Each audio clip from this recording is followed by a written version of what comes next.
Assalamu alaikum.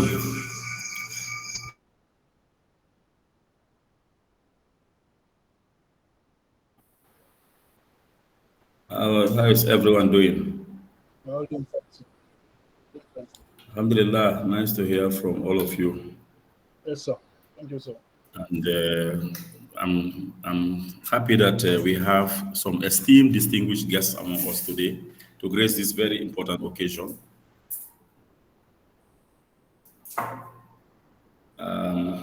I would like to solicit their presence because I saw the Vice Chancellor of Open University, and I've also seen the men of Pendanjai of the Gambia High Commission in Delhi. So please feel free to say some regards to everyone here present.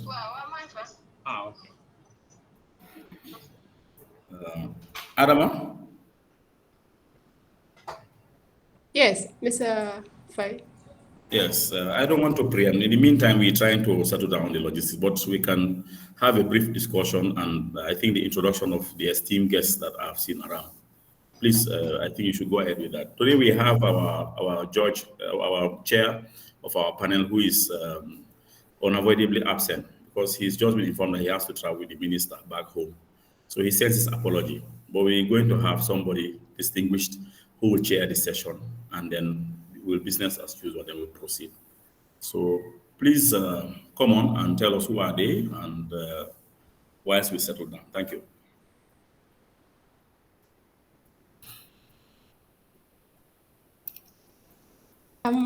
Let me call Independent because she joined. I told her I will call her when the judges are around. She just left.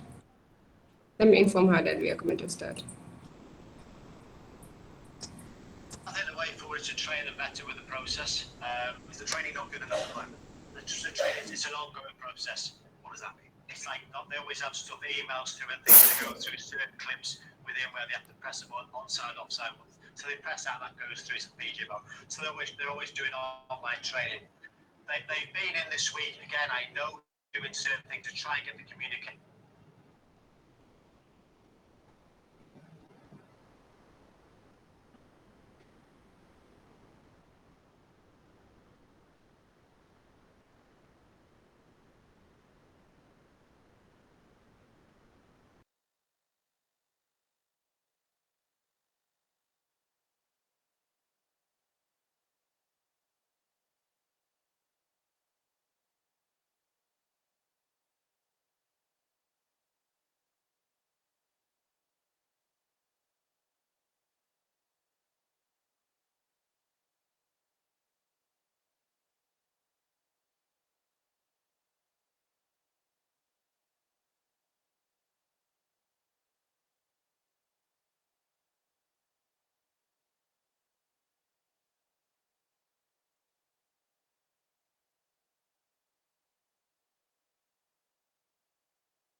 They can take this thing out.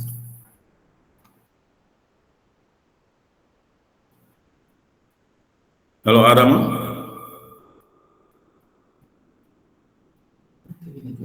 Hello, sir. Yes, Adama told me that she's trying to link up with Pendajai of the Gambia embassy. Yes. who logged out some time ago. So we are waiting. Yes. Yes, sir. She's trying to reach her. She will Okay, get thank back you. to you. Thank you, sir.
Oui.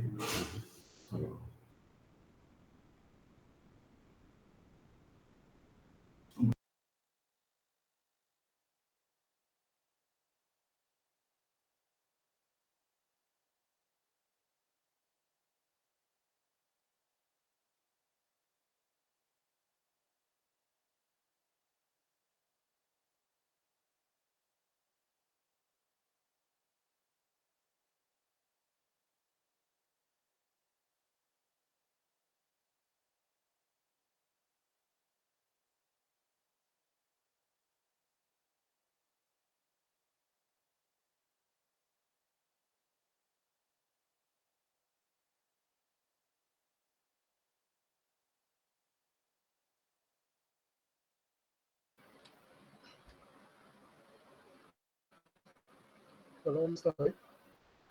The Honorable Councillor has joined, so we are set to go now. Okay, thank you. Thank you. I'll hand over to the chair for this session, Mr. Wietam. Assalamualaikum to you all. It's a pleasure meeting you again at the final end of this very important occasion. I think before we start, Auntie Madeline, Auntie Madeline and Alaji, Auntie Madeline,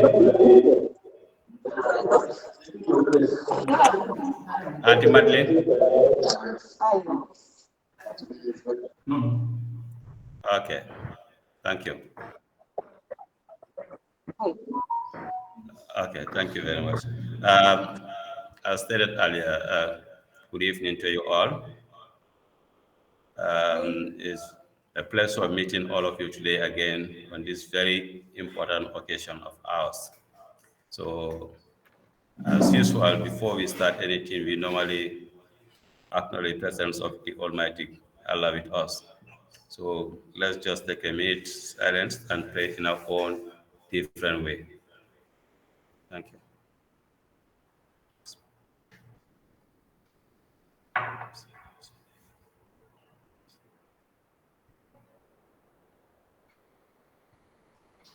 Amen.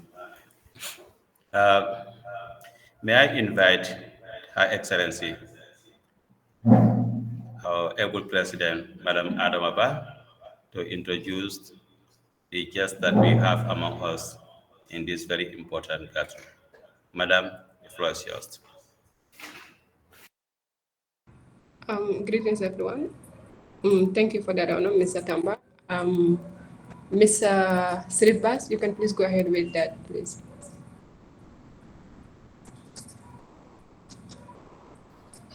Good evening, everyone. I am Sirif Bas, the Public Relations Officer of the GAM-IND Association.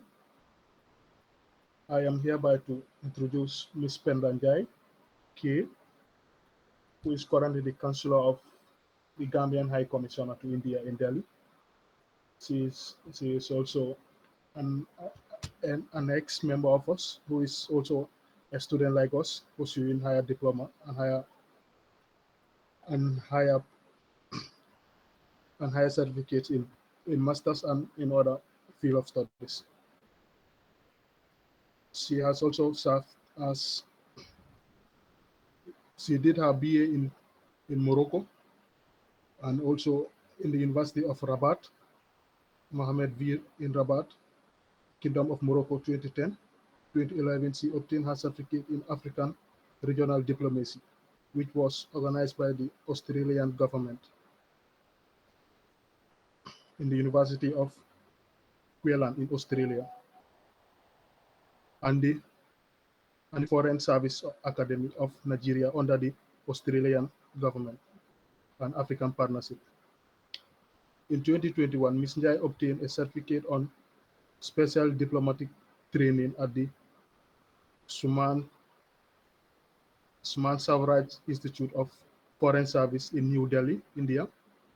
She integrated in the Gambia Civil Services in 2010 as a cadet administrative officer at the International Economic Cooperation Division, IEC, and assistant to the Translation and Interpretation Division, TI, at the Ministry of Foreign Affairs.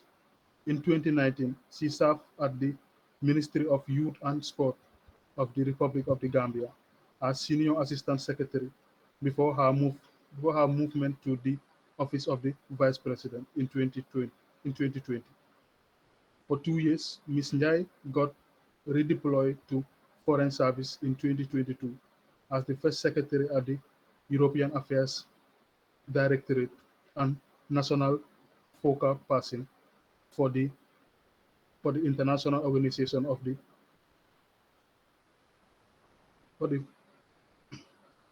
Francophone IOF. She is also a country representative for non-profit organization called Let's Fight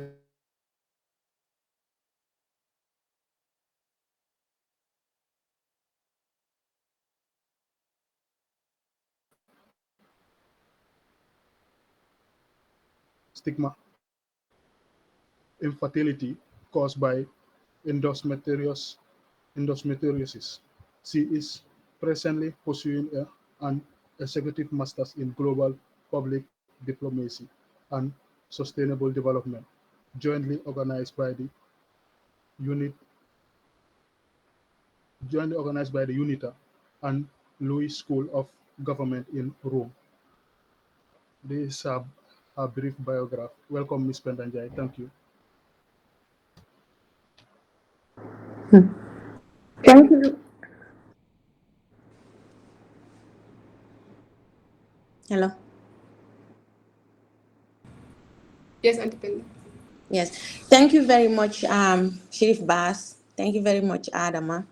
It is a great pleasure for me indeed to represent the head of mission and the deputy head of mission who could not grace this occasion but emphasize the importance of what you have organized. I would like to highlight that interaction is the way forward to the opening of thinkings. It would give you opportunities to exchange ideas, learn new things, and set the ground for an agreement not to agree. I applaud the effort that you have put into this to create a platform to dialogue in order to participate in national development. You don't know, but in these sorts of platforms, you are triggering or crystallizing thinkings and ways of thinking that would help you in the near future in your participation to national development. I commend you, I applaud you, but also I want to emphasize and remind that for you being for the topic or against the topic, it is important to remember that it is one community. Ideas might be diverse, it might diverge, but also it will just trigger a thinking. You would learn from each other, argue, but also come back to the same boat again. I thank you very, very, very much. Ambassador wish he was here. The ambassador wish he was here, but they could not be here because they are actually serving as well. They are on a trip to just see better ways of helping the Gambia. I am grateful to participate and then open this program for you. And please do not hesitate to contact me if there is any issue that you would want us to help you with. Thank you very much. Thank you so much, Auntie Penda. Thank you for recognizing our invitation. I know you guys have a very busy schedule, but yet you try to be here, so we are so grateful for it. Thank you so much. Thank you. I'll beg to excuse myself because I have a patient that's arriving at this moment and I'll have to go attend to him. It's understandable. Thank you. Next, we have Tomon Jobade to give a brief biography of the next guest list. Dr. Cherno Omar Bare, please. A brief one. Tom. Yes, thank you very much, Adama. To introduce Doctor, I have to be brief because when you want to go extensively, you will spend the whole day here. All right, I have the singular honor and privilege to give you a brief introduction of Dr. Cherno Omar Bare. Dr. Cherno Omar Bare is presently the President and Vice Chancellor of the International Open University. Dr. Bare is an comparative literature. He holds a PhD doctorate in comparative literature from the University of Limoges, France, in 2011. He also obtained a Master of Arts in Semiotics in 2001 and a Master of Philosophy in Comparative Literature in 2002. He also received his Bachelor of Arts degree, BA in English Language Literature from St. Mary's University, Halifax, Canada in 2000. Dr. Bare is a professional trained teacher with a primary teacher certificate in service training from the Corporation Franchise and the University Sheikh Anta Diop from 1988 to 1990. A higher teacher certificate with a double major in English and French, the Gambia College 1990 to 1992, and a university diploma in teaching from the University of Becançon in France, Diplôme Prof CLEF, Centre de Linguistique Appliquée de Becançon in 1993. He previously served as the inaugural Executive Secretary of the National Human Rights Commission, where he helped establish the Secretariat. Before that, he was the Permanent Secretary of the Ministry of Defense and previously held the position of Permanent Secretary in several other ministries, include Higher Education, Research, Science and Technology, Health and Social Welfare, Youth and Sports, as well as the President's Office. He was appointed Program Officer at the Gambian National Commission for UNESCO 2010, where he was responsible for higher education, culture, research, and technical and vocational education and training activities. In 2011, he was appointed Counselor and Gambia's representative to UNESCO in Paris, France, before he was recalled and promoted to Permanent Secretary. Dr. Bare started teaching in 1987 as an unqualified teacher, where he rose through the ranks and taught in several private and prestigious public schools in the Gambia. Marina International, Gambia High, Crab Island, St. Augustine, you name them. He had taught for several years at the University of the Gambia in the Department of French, where he was later appointed as the head of French department shortly before he left in 2010 to join the National Commission for UNESCO. But he's also the president for Gambia's Writers Association, and then also he did a lot of publications in books. Some of his books, Cherno Omar Bare is Dr. Landry Peters, a trailblazer of Gambian literature, Leicester, Global Hands, published in 2019. a brief history of education in the Gambia, in the Gambia. You know, the child in the story, depicting the global hands of publishing. Let me take this opportunity to stop here because we have a lot of things to talk about Dr. Barry, but when he gives his speech, then we will learn so many things from him. You are welcome, Dr. Chano Omar Barry, and then thank you very much, Arma, for giving me the opportunity to introduce Dr. Omar Barry, as we say a lot of things, back in the days. Thank you, sir.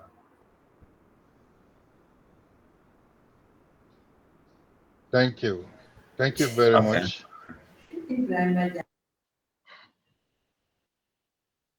Okay. So how many minutes do I have to speak? I am told that I have to speak on the topic on FGM, right? No. That's the topic of the debate. All right. Okay. So what should I speak about? Because do I just have to throw in a word or two of encouragement? Yes. That's it. Okay, great. So without influencing the debaters, because I am also I will take my position, but I will not speak that. I will not say about that here. What I will first of all begin with is to commend the effort. I have to commend the effort of the Gambian students in India for coming together and then raising issues that affect our society, discussing matters that are controversial, that are sometimes very emotional, because it can affect, it has a way of affecting our religion or our cultures.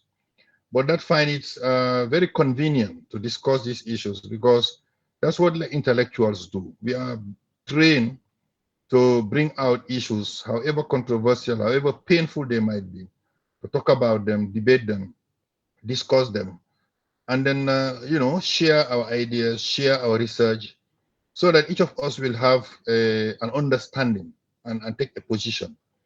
Now, it's difficult to say anyone would be right or wrong, but I think people will need to be convinced at some point from the debates that are being made. If there are any missing gaps, I think those who find it difficult to understand the rest would probably have to pursue this research further. There is ample evidence here in our literature, both religious literature and other research made by other experts, scholars, Islamic scholars, about the topic that you are discussing today, or the debating rather. So it is important that when the debate is on, that we are not emotionally carried away. Sometimes you might have a great preference for a particular scholar, but the scholar is just human. The person might be wrong, probably, in their pursuit of knowledge, in their expression of an issue, because they don't have the monopoly of knowledge. Having the monopoly of knowledge is impossible for any human being. So as you debate today, remember that you need to respect your diversity. You need to respect your differences. You need to respect the difference of opinion. That is what scholars do. Difference of opinion is a healthy debate. There is no way people are always going to have things the same, believe the same, agree on the same. Certainly, when you are married, you realize that you and your wife, you might have a lot of things in common before you marry. The moment you marry, you realize that eventually there are a lot of things also each of you like independently. How you accommodate that in your marriage is how the marriage will be defined, and eventually how you will last in that marriage.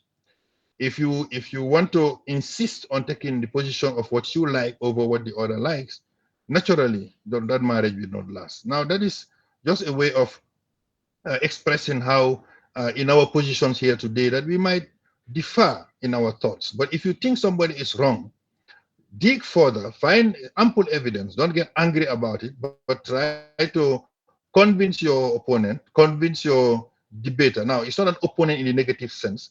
Convince your debater or the one who is facing you that there are other responses. But if you are just emotionally carried away, you get angry, you shut the person off, or you say things that will hurt the other person, then we are not listening to each other. We have to listen to each other. We have to respect people's opinion and listen to them. So in debating this very controversial, very sometimes emotional topic today, and I'm sure you've gone through a lot of journey to arrive at finals, it is important that you understand that there is no winner or loser. The judges might probably come to a point to say that one argued better than the other. Arguing doesn't make the person right. Remember, in court, the lawyer that argues best might probably free, but it doesn't mean that the person is innocent. The person could be a criminal. But because the lawyer has the better argument over the other opponent, so he can be a criminal, and the criminal will go scot-free. So these are all possibilities. What it means is you have to make sure you have enough research done, and you are well prepared to argue and counter-argue where necessary. So that when your opponent says certain things, you have enough evidence to counter that, to say, no, your position is wrong, and I can prove it to you, and then you say that out. I'm saying these things because I know I've been into debates myself, and in most cases,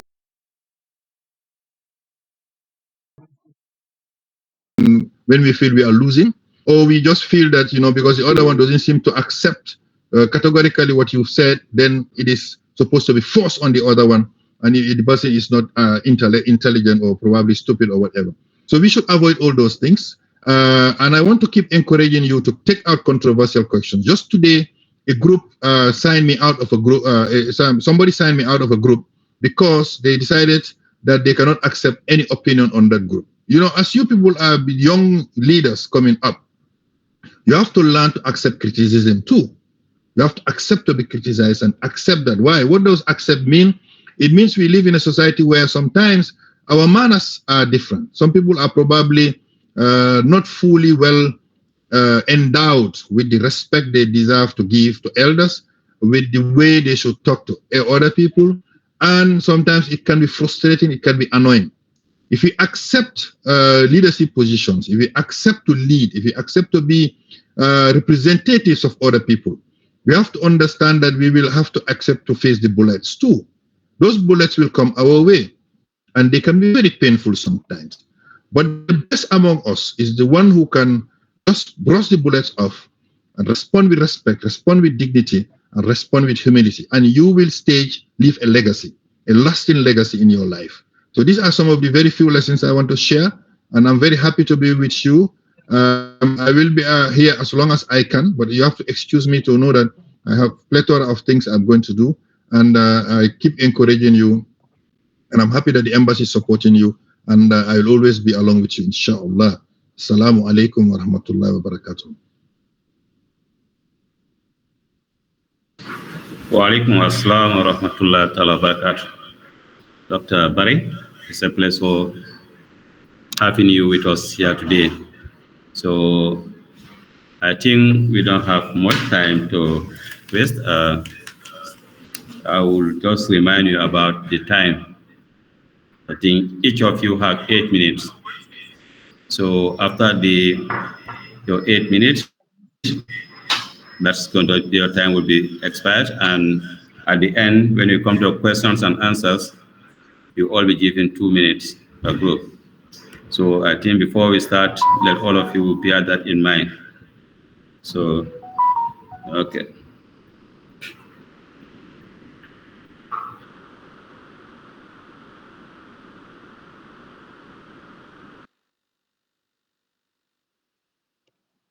So we are meeting with the giants today, Gujarat and Haryana.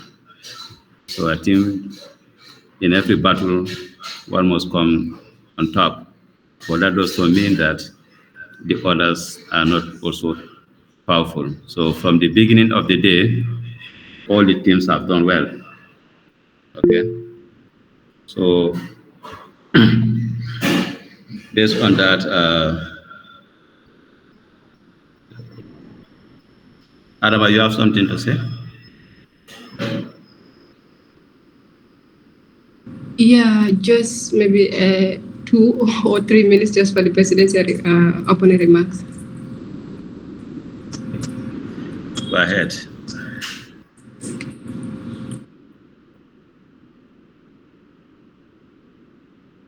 Okay, we have the pleasure to invite the president to give a word or two before we move into the debate proper. So, Her Excellency. Greetings, ladies and gentlemen. It is indeed a pleasure to be here today as the president of the association to inaugurate this interstate debate, the final. This occasion marks a very significant milestone in our journey of intellectual growth and cultural exchange. Debate, as we all know, it is not merely a competition of words, but a platform of exchange of ideas, perspective, and solutions. It is a testament of the power of dialogue, critical thinking, and qualities that are fundamental to our pursuit of knowledge and understanding. In bringing together some of these finest debaters from various states, we celebrate not only the diversity of thought, but also share the commitment to their excellence. This competition serves as a bridge between the culture and nation, fostering friendships that will extend far beyond the confines of the event. As we embark on this journey of eloquence, I encourage each participant to embrace the spirit of healthy competition and sportsmanship. Let us remember that it is not just about winning or losing, but the knowledge gained, the bonds formed, and the skills that hone the process. I would like to extend my heartfelt gratitude to all the judges, that are the PhD scholars, and the entire Gambian student in India. Your unwavering support and dedication have brought to this exciting moment. In closing, I wish all the participants the best of luck and hope that this debate champion event will be a resounding success, leaving a lasting impact on all of us. Let the discussion begin, and may the most persuasive voice emerge victorious. Thank you all, and back to you, Mr. Tamba. I think before we move, like most of you have been interacting with the judges, but that doesn't matter. So we will just give some minutes to the judges also to at least say a word to you.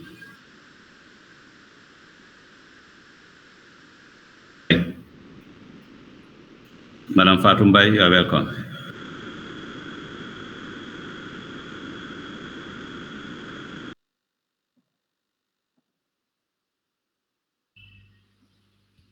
Good evening.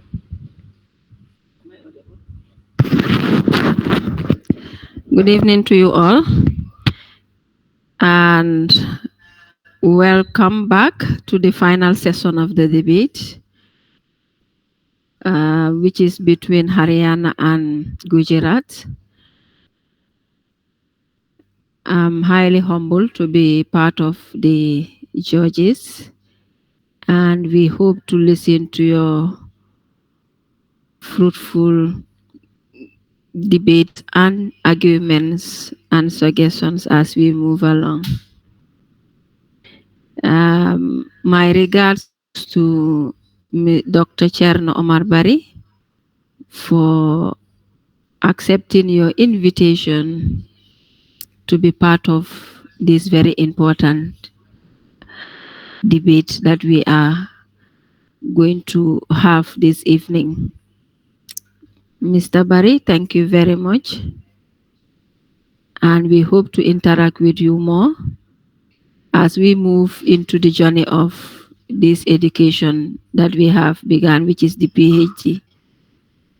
So thank you very much to all of you. And today I can see that the attendance is very good, which is actually motivating. I don't know whether it is Haryana doing the politics or Gujarat. Adama, I don't know who is who today, but I'm seeing a lot of people today joining. Okay, so without wasting much time, thank you very much. I hand over to the chair. Okay, thank you, Madam Fatumbai. Mr. Fay? Assalamu alaikum to everyone. Assalamu alaikum part of this. Alaikum to everyone.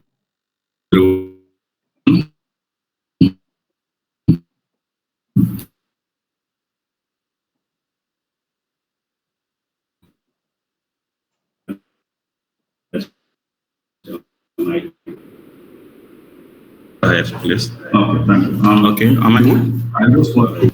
Okay, thank you. I just want to also express my appreciation for the presence of Dr. I'm so happy to see him around. And thanks for creating this opportunity as well as the embassy participating. So without wasting much time, I thank you very much. Okay, thank you very much, Mr. Fai. We have Mr. Baji to say what.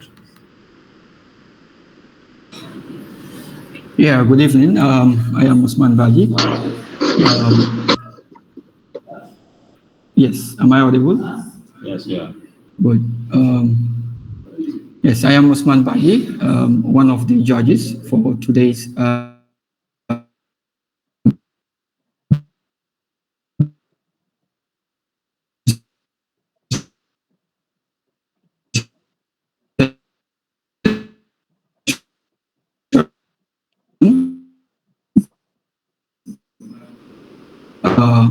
welcome. I would like to welcome everyone. Yes.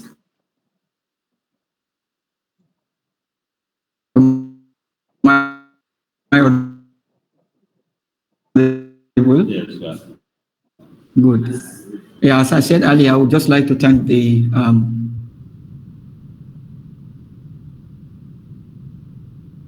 executive body or the executive committee of the association for That's one more. Yeah. the network is not stable. No, it's not stable. So you can use me. Then,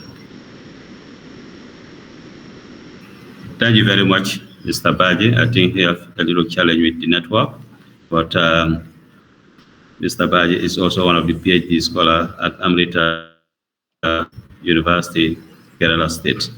So we thank all the judges.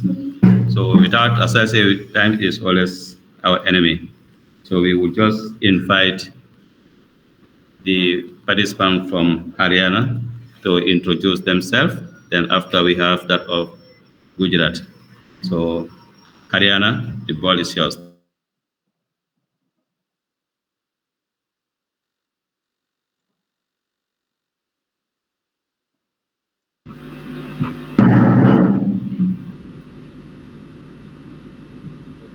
Good evening, everybody.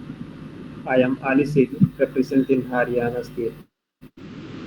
I am studying Bachelor's in Pharmaceutical Sciences at Kurukshetra University. Thank you.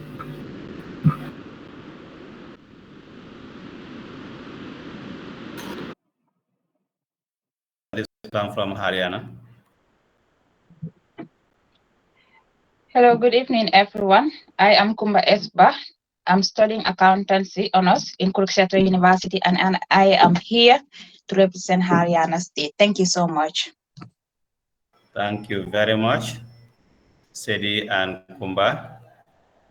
And now we move to Gujarat. Participant from Gujarat, can you please introduce yourself? Good evening, everyone. My name is Mariama Njalo, a final year student of Gujarat University studying BA in Political Science, and today serving as one of the representatives of Gujarat. Thank you all. Thank you very much. The last one.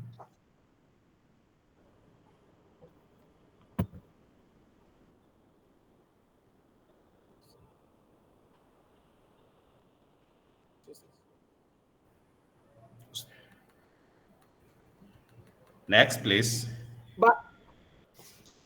Bato Bambolule, Sabanu Moli Jimbanta. Greetings to you all. This is Sajo Ekejaju from the mighty Gujarat state, studying at the Sardar Vallabhai Patel Institute of Technology, studying aeronautical engineering in an affiliated college of the Gujarat Technological University, which is the GTU. Thank you all. Okay, thank you very much all for at least saying a word or two to the members here. So we are very happy to receive all of you into this debate. But till now, without wasting more time, we can move into the debate proper, right? Right.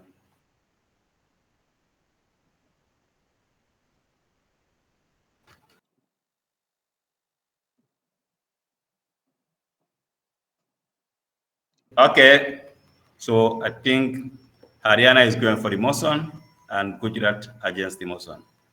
So without wasting time, we invite the first participant of Haryana to start the debate. So either Sedi or Kumba, I don't know who is coming up first. The floor is all yours. As I said earlier, the time is 8 minutes. So try to manage your time.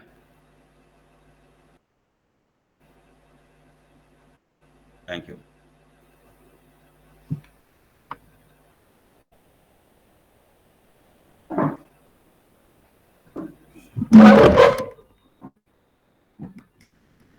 When men are oppressed, it is a tragedy, and when female are oppressed, it is a tradition. Good evening, Mr. Chairman, Dr. Barry, panel of judges, and my worthy opponents. I greet you all from anywhere you are joining us from. I am Ali Said, representing Haryana State. My partner and I would be supporting the motion which says that FGM should be criminalized. Perpetrators should be punished, and ensuring that communities do not have the power to decide whether or not to practice it. I would like to give you a preview of my debate.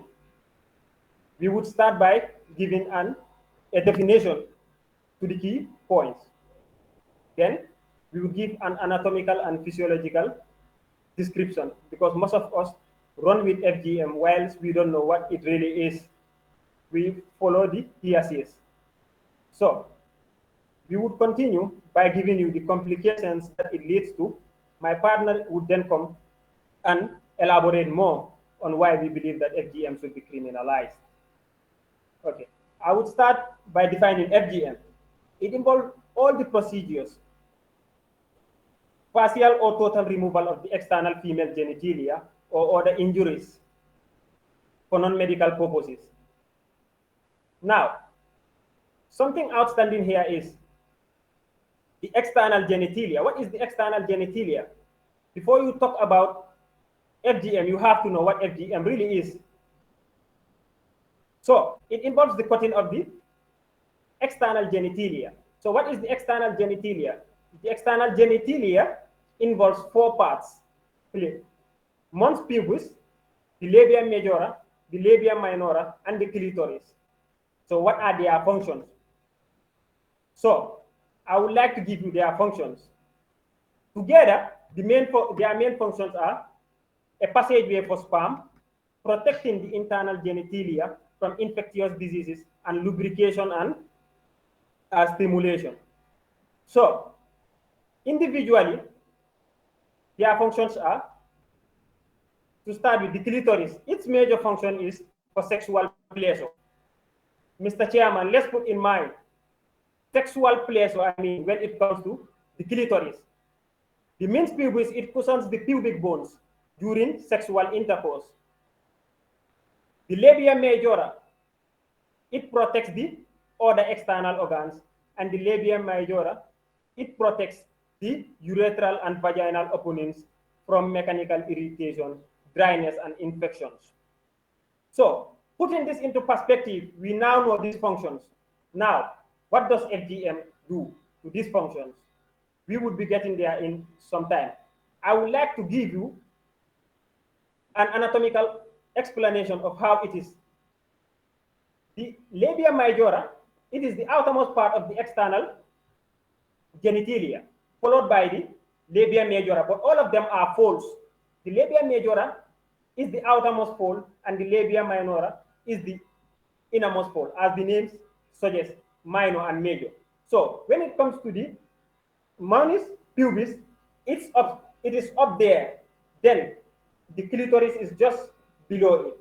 So that's the anatomy of the external genitalia.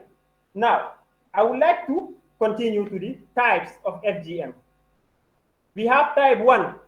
It involves only the removal of the prepuce, or the removal of the prepuce with a portion or all of the clitoris. Now, for some of us who don't know what prepuce is, that's the foreskin that's on the clitoris. That's what they mean by prepuce. Then type 2, the removal of the clitoris plus a portion of all of the labia minora. That's type 2. And its prevalence in the Gambia is 24%. The prevalence of type 1 is 66.2%. And what is type 3? It involves the removal of a portion or all of the labia minora, followed by sewing it with the labia majora, leaving a small opening there. The urethral and vaginal opening is then closed, leaving a small opening for urination and menstruation. Then type 4, it involves all the procedures performed on the female genitalia. For example, piercing, scraping, cauterizing, and pricking. So, going forward, these are the types of FGM. Mr. Chairman, as we see from the definitions of the parts of FGM, of the parts of the external genitalia, and what FGM really does, all the types, what does it do? It discriminates the external genitalia of the girl child, Mr. Chairman. All of them. It involves cuttings or removal of some or all of the parts of the external genitalia. And all of them have major impacts. When one is affected, it has complications, Mr. Chairman, as we can see from the definitions that I gave you. All of them are really, really, really important to the girl child, and the absence or the reduction of one part can lead to adverse complications. Now, I will move to the complications. According to the UN, the complications are divided into two, Mr. Chairman. We have immediate complications, and we also have long-term complications, Mr. Chairman. Even these immediate complications, Mr. Chairman, is disheartening to even hear what these immediate complications are, Mr. Chairman. It really is disheartening, Mr. Chairman. Talk less of the long-term complications. To start with, our girl children suffer from severe pain. As we know, what are the tools used mostly by these people? Knives, razor blades. It leads to excessive loss of blood. A study done by the UN also shows that, like in no FGM cases, there are no bleedings, right? Hemorrhage. But when it comes to excessive bleeding, 94% for type 1, 18% for type 2, and 46% for type 3, Mr. Chairman. It can also lead to infections, Mr. Chairman. Example, tetanus. We all know what tetanus does to the Gambia, Mr. Chairman. The knives, the razor blades, they are not sterilized.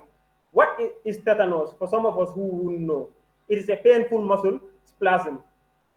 It is mostly caused by bacteria, but it is a infection of the nerves, Mr. Chairman.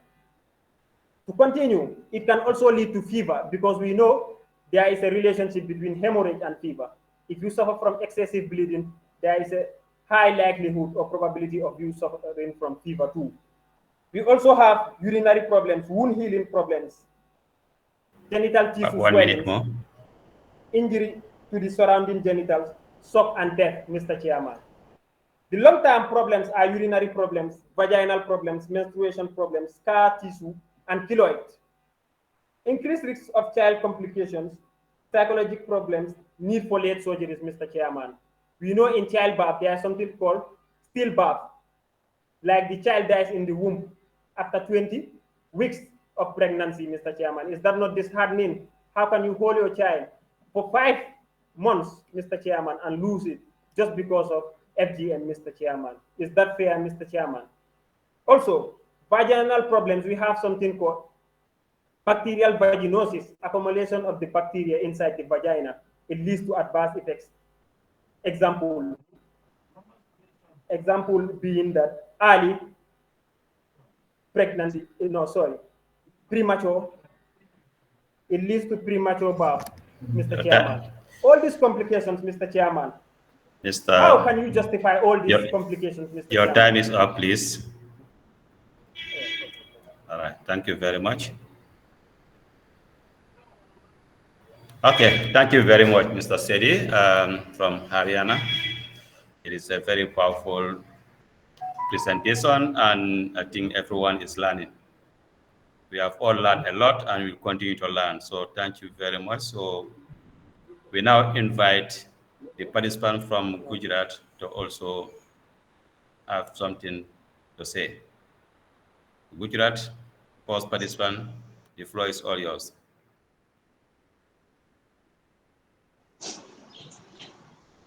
Nobody should be called a criminal unless proven guilty beyond all reasonable doubts by a competent court of law. Greetings, honorable judges, members of the governing bench and the opposition bench, and all other people present here today. In my capacity as the opposition leader, I will first start by reminding the House about the motion that preoccupies us here today, which reads, this House believes that FGM should be criminalized, punishing perpetrators and ensuring that communities do not have the power to decide whether or not to practice it. So, Honorable Speaker of the House, before unfolding the folded folder of my arguments, let me take you through the architectural rundown of my debate. So first of all, I'm going to debunk the points that were put forward by our government bench, set my perimeter for today's debate, establish my own points, and then I will summarize, and in summary, I will conclude. So going by my architectural structure, as the government bench, our parameter for today's debate is that this House believes that female genital circumcision, not female genital mutilation, should not be criminalized, but decriminalized. Not punishing them, not punishing the circumcisers, but educating them and ensuring that communities do have the power to decide whether to practice it or not. So, going to the points that were put forward by the Prime Minister, he came here and said that FGM is the total removal of the female genitalia, but then to put it to you that is he do not understand what the Gambia is practicing, because he came here and said that the Gambia is practicing 66% of the Gambia population are practicing that type 1. It's what the Gambian population are practicing. So first of all, point of correction, I want you to call the process with its due name, which is female genital circumcision and not female genital mutilation. How could you call it mutilation when you yourself said that mutilation is the practice of the total removal of the female genitalia? And in that case, that is called transgender, and yet that is being celebrated. And for records, female genital mutilation is as mild as nose piercing or gum piercing. So let us not defend the name for some dollars or dollars. And he also made mention of the severe pains that are related to this FGM. So if that is the case, then the male circumcision should also be abolished, because it is the same pain. It is the same pain that the male also feel, because it's the same instruments that are being used by both the male and the female to circumcise. So how sure are you that those instruments that are used to perform FGC are not sterilized? Can you give us facts to defend those your points that those instruments that are used by those who are performing the female genital circumcision are not sterilized? So, coming to establishing my own points. Honorable Speaker of the House,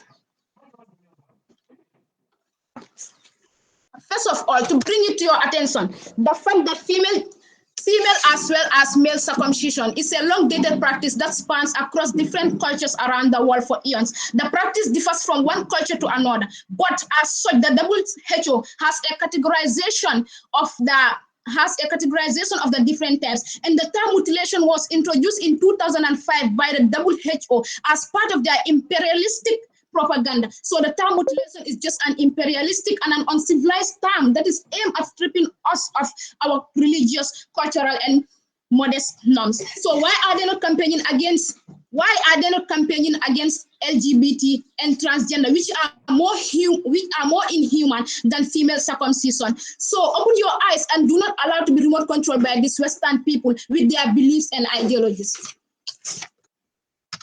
And secondly, there's a clear dichotomy between female circumcision, which is Islamically accepted, and female genital mutilation as defined by the WHO to suit their own propaganda. So most of the time, these anti-FGM activists will tell you that any cutting in the female genitalia is mutilation, but they do not understand that the female circumcision, which was prescribed by our prophet, it's what is medically referred to as the clitoral unhooding, which is also referred to as hysterectomy, and it is an accepted surgical procedure. Clitoral unhooding is the removal of the top part of the layer of the skin uncovering the clitoris, known as clitoral prepuce. As reported by the Standard newspaper on the 2nd of April April 2014, Dr. Jack Fall, who was once a conventional medical practitioner in the Gambia for many years, said all these negative aspects that are being said about FGM is fallacious. He said them saying that it leads to profound bleeding does not have any scientific basis and evidence that the blood that comes out in the process is just a trickle. And because there is no cutting of muscles involved or bones, so the allegations of the anti-FGM campaigners has been rebutted by Dr. Farr. So this shows that in the Gambia, we do not practice FGM, but we practice FGC, which is female genital circumcision. So, and this is collaborated with facts from the demographic and health surveys reported in 2020, conducted by the Ministry of Health and its development partners, that the maternal mortality rate in the Gambia is 289 maternal deaths per 100,000 live births, in which there was no record of FGC as a cause of those deaths. So, secondly, it is very disgusting as to how the anti-FGM activists are associating FGC to not having any sexual feelings during intercourse, serious complications during childbirth, and making it seem like the most horrible thing in the world. People have gone through circumcision, which they are referring to as FGM, and had 10 children plus, all delivered at home without any complications. So, back in the days, pregnant women do deliver at homes without going to the hospitals, helped by elderly experienced women, and they do not face any complications during childbirth. And nowadays, women that have never undergone FGC have serious complications during childbirth.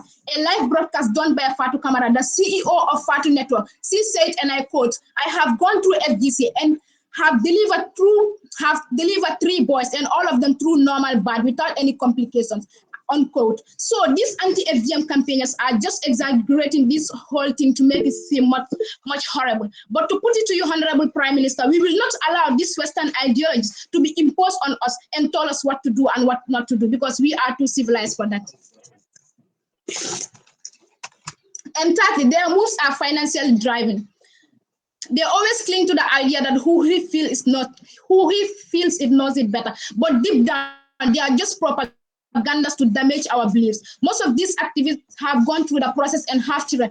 Because of the finance they are earning, because of the finance that they are receiving for these projects is the main reason as to why they are advocating against this issue. They have been brainwashed by the West in order for them to have them in destroying our beliefs and cultural practice. So they are financially driving with regards to the money that they are receiving for these projects, for going against this whole issue. And lastly, criminalizing FGC is a direct attack to our traditional and religion belief. And as per the Constitution of the Gambia, Article 25 says that every citizen have the right to practice their own religion and culture. So it is a violation of rights to criminalize those that believe in female circumcision. The Constitution does not give right to anyone to encroach upon the rights of others. As the saying goes, somebody's rights begins at where your rights stop. So no one is forcing the anti-FGM activists to perform female circumcision, and likewise they do not have the power to impose their right on those that believe in female circumcision. So banning this act infringes on the rights of others and serves as a recipe of violence in our country. So to conclude, Honorable Speaker, your time is up.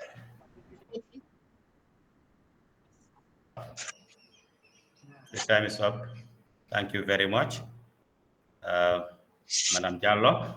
And now, I think the way the debate is going very powerful. So I don't know, the judges today, I know they'll be very confused,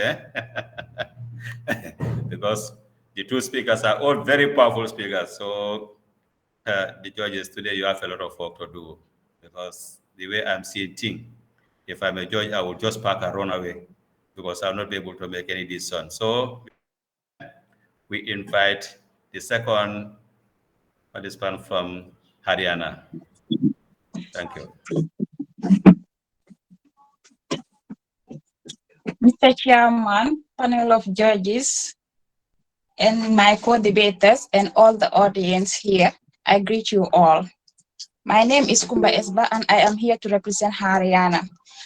I firmly stand for the motion that FGM should be criminalized, punishing perpetrators and ensuring that communities do not have the power to decide whether or not to practice it.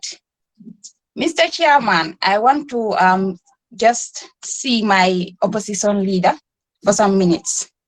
I feel so disappointed seeing people supporting FGM a practice that is totally detrimental to our country's health. I want to let you know that, madam, no country develops without a good healthcare system. We can debate with facts. It's not just about the shouting and then the big words thing. I am strongly telling you that there are no positive merits of FGM in our country. Your points are actually not meaningful to me, and then they're not even from recommended sources. The first thing you said is painful in male circumcision. Male circumcision is something that's very required and necessary. Yes, we all know that it is very required and necessary. So it's very different when it comes to the female thing. And the second one is that you mentioned about the items or the things used, they are not sterilized. I'm telling you, those practicing this FGM, they are not educated. Most of them, they don't even know about sex education, and they are not medically trained. So how do you expect them to know about sterilizing these equipments that they are using? You also talk about Islam. I want to let you know that Islam does not demand FGM. It is neither required nor prohibited in Islam. So take Islam out of this whole thing. It is not prohibited, but it's not required by Islam. So I see people who support FGM talking about Islam every time. I want to let you know that that is not the case. What is FGM? It's a procedure involving the partial or total removal of the external female genitalia. It is a practice that is only based on culture, tradition, and social reasons, but there are no health benefits when it comes to FGM. It is a painful and dangerous practice as it is done by people with no medical training at all. FGM is practiced in many countries throughout the world, most especially Burkina Faso, Colombia, Malaysia, Gambia, Senegal, to name a few. Mr. Chairman, FGM is a practice that ignores the effects a girl faces in the long run. And this is really hurting because the purpose of FGM is just to prevent a female from involving in sexual activities until marriage. So what about if the female is married now? We still have those consequences that will follow her inside her marriage, and she will continue to suffer. So that means the girl's future is not considered when it comes to FGM. Mr. Chairman, let's take a look at this. The purpose of FGM is to protect a girl, just like I said, from sexual activities until marriage, and also to remain faithful during marriage. Some families and communities believe that FGM prepares a girl for marriage and childbirth, but this is a really big misconception to those who are practicing FGM. They do not consider, or they do not know that FGM, females are created differently. FGM does not eliminate sexual pleasure in all the females that have undergone through it. So we have so many girls, and we have seen so many girls who have gone through FGM or FGC, and they have been really active in sexual activities way before they are married. Some of them even have kids before their marriage. So this means the purpose of FGM is really a failed one. Mr. Chairman, there are so many negative effects of on FGM on our country, but as the time will not allow us, let's just talk about the few of them. Firstly, the rights of females are deprived when it comes to FGM. FGM is condemned by many international treaties and conventions and international legislations, including the Gambia, because it is a violation of the girls' and women's rights. Women are not even, the consent of women are not even asked when it comes to FGM, because the time it is conducted, that time no girl has the mind or knows why FGM should not be done onto her body. So their consents are totally ignored. Trying to protect a girl to be socially accepted in marriage is not enough reason to harm them. If you want to protect a girl, you can protect her, but do not harm, especially if the harm is to persist the entire lifetime of the girl when she grows up, especially in marriage. There are so many consequences involved, complications in childbirth and the likes, just like my partner have said. Mr. Chairman, I want to let you know that men are also victims of FGM. Most of these men that are married to FGM ladies or women always complain of sexual dissatisfaction and infections that women have contracted during the time of this practice. And we live in a silent country. So many people said that so many people died because of FGM during the process or after complications that they receive after the practice. But in the Gambia, people will just try to keep these things in them because it is very easy to stigmatize women and girls in the Gambia. So people will not just come and open up to these facts to let you know what is really happening to them. But people are really dying because of this. My next point is that FGM is detrimental to our health care, which is a very good contributor to our country's economy. There have been many cases of women dying during labor and newborn deaths. Have we asked ourselves why? FGM is the major contributor to all of this. According to WHO, Mr. Chairman, a treatment of health complications of FGM is estimated to cost the health systems $1.4 billion. So this will show you that there have been and there still are so many complications associated with FGM or FGC. According to UNICEF, in the Gambia, 76% of girls from 14 underwent FGM. In Senegal, it is lower to 24%. This is the reason for more intimacy in Senegalese women than Gambia. UNICEF also conducted a survey on the population of the Gambia about FGM. It states that 49% of the population said FGM should be stopped, and 44% said that it should continue. So the other 7% said that they are not sure. This will show you that majority of the population of the Gambia are against FGM practice because it is very harmful. So there are ways that we can use as intellectuals, as educated people, because we already know the consequences. We can use some steps in order to end this harmful practice. The first one is let's challenge the discriminatory reasons FGM is practiced. Let's use the media to educate people on these harmful practices. The next one is revisit our harmful traditional practices. We all respect our traditional and cultural practices in the Gambia, but some of them are really harmful and need to be eliminated. The other one is let's spread understanding that religion does not demand FGM. Just like I said, it is neither required nor prohibited in Islam. Let's also keep pushing FGM to be banned. Finally, Mr. Chairman, I strongly say that I am tired of the Gambians' mindset. Even after knowing the consequences of an act, they still want to support it. Let's all help to protect our girls because healthy women are a healthy nation. So we can all join hands together to work on this because it is a very harmful practice and we all know it. Thank you so much, Mr. Chairman and the judges. Thank you very much. Just on time. Thank you. As the Mandinkas would always say, we jambe dulal de. We have very powerful people coming on board.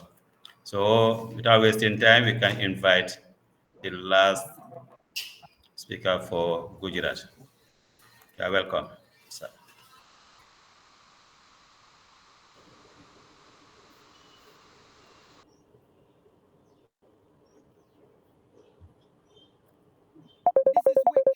Boys are circumcised without asking for their consent because we all know it is for the good of everyone. Also, in countries where so-called FGC is prohibited, it is a standard against only a certain community. Example, the Jew minority in the USA do it, but they never call it mutilation. Is it mutilation because it is mutilation or because they want to play with words to give it a bad taste in our mouths? Honorable Speaker of the House, in my capacity as the opposition whip, I would start by giving this Honorable House the structure of my debate, which is going to guide the judges and of course guide our able debaters that are in our midst here today. Honorable Speaker, the structure of my debate reads, I would start by reminding this Honorable House of the motion that has been tabled by our fabled opposition, our fabled government bench, I would move on to give my own substantial points. I would strengthen the points of my opposition leader. I would then debunk the fallacies put forward by the government bench. I would subsequently summarize, and in summary, I would conclude, Honorable Speaker. Honorable Speaker, the motion reads, this House believes that FGM should be criminalized, punishing perpetrators and ensuring that communities do not have the power to decide whether or not to practice it, which we are totally against, Honorable Speaker of the House. And to put to your knowledge, my able opposition leader came here and contextualized the whole motion in the Gambian settings. And as such, we are not going beyond the boundaries by debating on the other sides of the country. Obviously, our debate is going to be based on the Gambian side. Honorable Speaker, still on my structure, I would start by giving this Honorable House my first point, and that is criminalizing FGC, which is female genital circumcision, because we are not using FGM in these regards, because my opposition leader came here and had clarified that, Honorable Speaker. FGC will affect the social life of the people. From the human rights perspective of this whole issue, as highlighted in an article of the OXCHR, I know my opponents will be like, what is the meaning of OXCHR? But this is a house of intellects, and let me educate you. OXCHR means Office of the High Commissioner for Human Rights, and it is made up of 47 states nominated by the UN General Assembly on the 1st of July 2021, and it reads, advocates argue that decriminalizing combined with education is a more effective way to uphold the human rights of women and girls, allowing them to make informed choices about their bodies. So instead of punishment, resources can be channeled into supporting those that are engaged in it by addressing the root causes and not just relating it to FGC, Honorable Speaker. My second point reads, preserving cultural autonomy. What do I mean by this? Respecting cultural practices while encouraging communities to reconsider their traditions, allowing them to evolve naturally rather than imposing external legal measures. Therefore, Honorable Speaker, allowing communities to make their own decisions regarding FGC promotes a sense of ownership and empowerment, which can facilitate more meaningful and lasting change. As this is a house of intellects, we would back this with we will back this with a report that was been done, because we base everything that we would say in this honorable house with statistics and of course facts, Honorable Speaker. And this reads, the issue of FGC was tabled or raised in the Gambian National Assembly by the member for Central Badibu, who is Honorable Suleiman Saho, on September 12, 2023, and the timing was 12:15 p.m. GMT, which is the Gambian time. Honorable Speaker, to show to you that all our statistics are actually true and they are the facts, Honorable Speaker.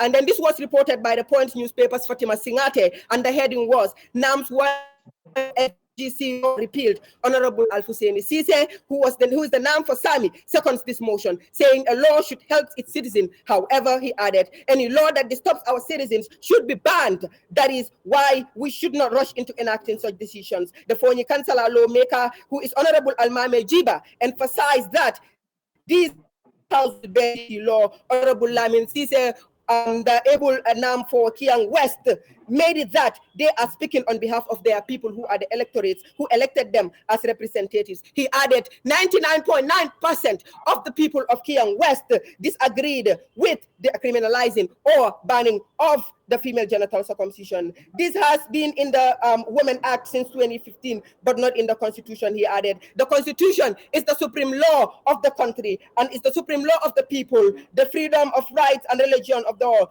The National Assembly should not make any law that is going to infringe on our rights, that is against the will of the citizens. Honorable Speaker, the NAM for Fonyi benefit also, I'm equally dilated. I am ashamed to face men to discuss such. We cannot condemn our traditions. Even whites have their own traditions, he added. We cannot impose on people what they are not in for. They should not be segmented on it. The Lower Salim legislator, who is Seni Jawara, also said these activists have cost us a lot. Now they want to use us. I must teach my children and my neighbors, unquote, Honorable Speaker. And then to put to your knowledge, majority of the House believe that the female genital circumcision or female genital coaching practice has both cultural and religious dimensions, and has been practiced since time immemorial, Honorable Speaker, and handed over from one generation to another. Honorable Speaker, at this juncture, I will move on to strengthen the points of my able opposition leader. My able opposition leader came here, and one of the points that she's made mention of was on the side of a gynecologist, the late gynecologist by the name Dr. Jack Fall, who is AKA called by Babukar Fall. In most of Dr. Fall's deliberations, he mentioned female circumcision or female genital circumcision as a sign of cleanliness. According to him, on the 14th of January 2012, for medical safety, when female genital circumcision is performed under supervision, the procedure can be safe, preventing health complications associated with underground practices. So these underground practices, this shows that promoting education and awareness can facilitate open discussion on female and genital circumcision, leading to the better education and awareness within communities rather than forcefully imposing things on them. Therefore, Honorable Speaker, this House should decriminalize educate circumcisers as put by my Honorable Opposition Leader, and ensure that communities have the power to decide whether or not to practice female genital circumcision and not female genital mutilation, Honorable Speaker. And the other point that my able Opposition Leader made mention of was on the side of sexual desires and lack of sexual satisfaction, which was actually made mention by our own our fabled bench, and that is lack of sexual satisfaction. Honorable Speaker, giving you a statistic, according to UNFPA report, 68 million girls are at risk of being infertile or have complications during childbirth, including postpartum hemorrhage, stillbirth, and early neonatal death if they fail to undergo circumcision. And the source of this is www.unfpa female circumcision, and the date that it was published was 8th of January 2018. At this juncture, I will rebut the points put forward by the government bench because I don't even think they are points. And the first of all, the government whip came here and did not give us any structure, and as such we were misguided, and as a matter of fact we contextualize it in our Gambian context and not in the other way around, Honorable Speaker. And he said the girl's future is not also considered. What is your statistics based on, and what is your source? And he also said condemned by many treaties and their consent is not asked. So you want to tell me that a parent should not care for his children on the side of the health, on the side of education, and so they have to wait until they are on their own consent to make informed decisions or to make certain decisions. So if that is the case, let us now wait, not educate our children, not to take them to hospitals, and wait until they are of their age of consent, and then they are able to do those things. Honorable Speaker of the House, at this juncture, I would summarize, and that is, I started by reminding on behalf of the motion. I went on to give my own points, which will affect social life, preserving cultural autonomy. I went on to strengthen the points of my opposition leader. We have reports from gynecologists, sexual desires, bad complications, financially driven. I also talked on the side of the Constitution, Honorable Speaker. At this juncture, I also rebuked the points of the government bench, and here I hereby conclude by saying that this House should adopt that. Thank you very much. Your time is up. AGM will be criminalized. Thank you all. Thank you. Thank you very much. As I to do today, because all those that have present here are very powerful and they have given very good presentation. So we thank you all for your participation. We just want to, Dr. Barry, it is already Maghrib here, so we just want to 10 minutes. Yes, we just have 10 minutes break, and so that we can go and pray and come back. So. Okay, thank you very much. I've been following. The debates have been very interesting, but I will have to excuse myself too, because it's already 1 o'clock here too, and I've already got other engagements lined up. But I very interesting, and I hope that the judges will now find it difficult to see who to give the points. But as I said, this is very good, and let's keep it up, inshallah. Thank you so much indeed. Okay, thank you very much. So, Mr. Barry, Dr. Barry, sorry, Prof. We really appreciate your presence here, and we are very glad that you are with us, and at least you have an idea what Gambian students in India are doing. Because this is what we expect from students when they are always out of the country. They serve as very good ambassadors of their country. So bringing all of us together in one umbrella and at least doing something that is going to be to the interest of the nation, I think is a very good move. So we are also very happy that you are with us for this period, and we hope to have more interaction with you. Maybe there will be time when they said it would invite you for you to come and at least give us a powerful scholarship advice or intervention. So we thank you very much. Madam President, somebody want to leave? You know what, whether you have something. Thank you. Yeah, thank you. I guess okay, sorry. You can go ahead, Mr. Betty, please. no. I was just reiterating my gratitude and also thank you and encourage you. That was all. All right, thank you so much for your time. We really appreciate it, and we will definitely reach out to you in case we need anything that is vital, and we feel like you are the best person for this. We are always having academic forums. This is just one of it. We have many of them, so we will definitely reach out to you, inshallah. May Allah always continue to guide and protect us. So once again, we are back, and this time around we will go in for the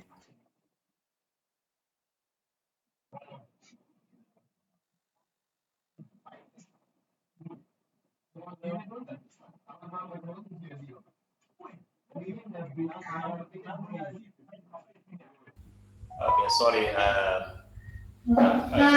wouldn't charge my laptop, so I will use mobile. Okay, so we are back, and we would like to have the second session of the activity, that is the questions and answers session.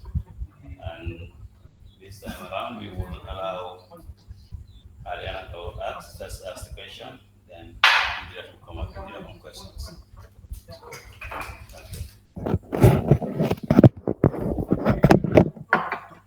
Very hearing.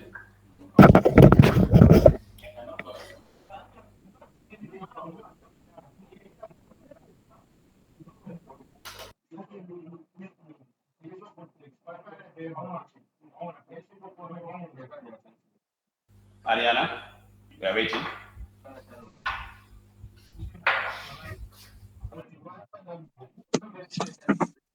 Yes, thank you so much, Mr. Chairman. I want to ask one thing to my opposition leader. Like in debate, you don't challenge the topic. You said in Gambia is FGC, not FGM, and the topic is about FGM. So can you tell us the differences and bring proofs that FGM is not practiced in the Gambia? Thank you.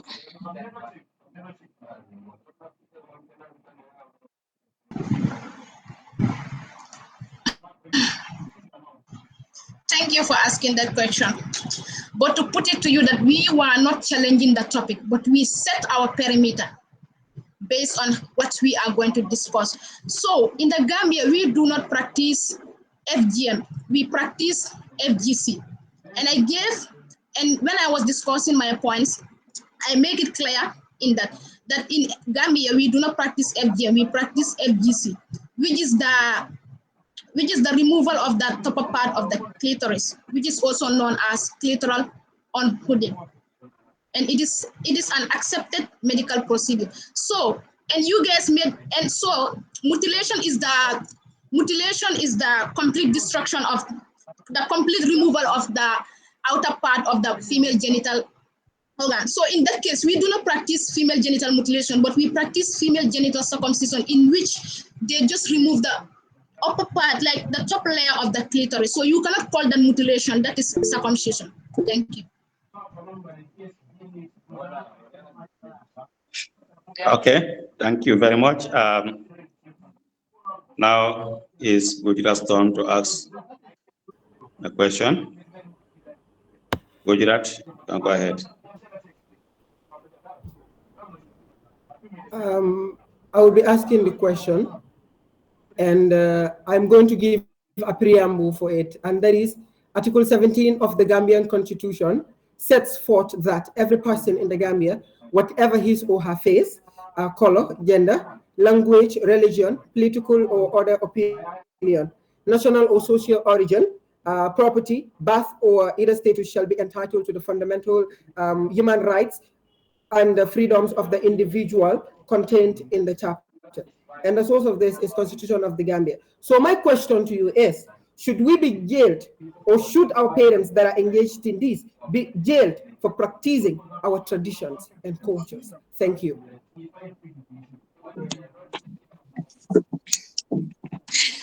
Thank you so much, Mr. Eke Dadu.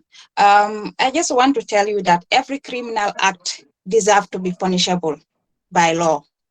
I mean, in a country where law exists, really. because FGM is really a practice that is harmful to our society and to our health system. So how do you expect us to develop without a good health system? FGM is actually not a good practice. That is why it is considered a criminal offense or a criminal act. So it deserves to be punishable. It is a very bad practice, and we all know that. Thank you.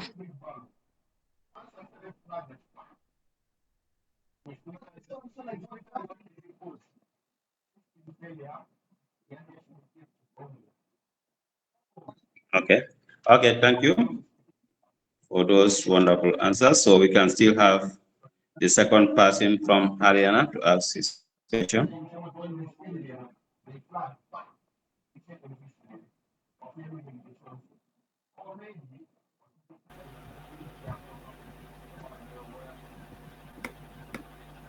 Okay. They made a mention of FGM and FGC. Can they please distinguish FGM and FGC for us? Okay. Gujarat, go ahead. Thank you so very much, Honorable Lamarana, for that question of yours, even though very unconventional. Before answering the question, the first thing I would have to say is a criminal or a perpetrator is innocent until proven guilty under a competent court. Then moving to your question, you said, can we give any distinction with regards FGC and of course FGM? From the term itself, like looking at it, when we say mutilation actually would mean sealing. I don't want to use that term actually, but then I believe the educators would have to excuse me for that. And that is sealing cutting the clitoris, going down to the labia, and of course, per se, sealing it. So as a matter of fact, why we are saying FGC is because the Gambia performs FGC because we are contextualizing this in this Gambian context, that is female genital circumcision. Female genital circumcision is basically cutting a part of the female clitoris. And then, like a research done in the US by one of their renowned doctors and was reported on the 22nd of February 2023. And what it had was that there are women in the US that have not undergone FGC, but say they have this long clitoris. And as a matter of fact, during sex whatsoever, they find it very challenging because they would erect like a male, and as such, most of them would approach him as a gynecologist to be able to at least cut the clitoris to ensure that they are able to enjoy their sexual life. So, Honorable Speaker of the House, I believe I have actually make a distinction as far as female genital circumcision and, of course, female genital mutilation is concerned. Thank you all. Okay, thank you very much. Then we have Gujarat to ask their second question. Okay, my question is, can you inform this House with statistics from any of our hospitals, either private or public, that FGC has ever caused maternal mortality in the Gambia?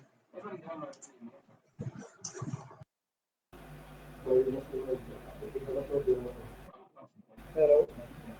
Before answering the question, I would like to say that the honorable opposition didn't understand what I meant, because I was making a mention of all the types of FGM, the types.